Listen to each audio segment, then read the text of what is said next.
లోకమే నీ కోసమే చేశాడుగా దేవుడే తన కోసమే బ్రతకాలని నీకుందిగా ఈ ఊపిరి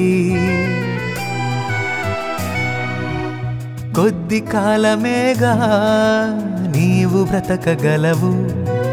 వెళ్ళిపోతావనే నీకు ముందు తెలుసు మరి ఎందుకు ఎందుకు ఎందుకు ఎందుకు భూమి మీద ఏదేదో చేద్దామని పద ముందుకు ముందుకు ముందుకు ముందుకు తండ్రి అయిన దేవునిని చూద్దామని ఈ లోకమే నీ కోసమే చేశాడుగా దేవుడే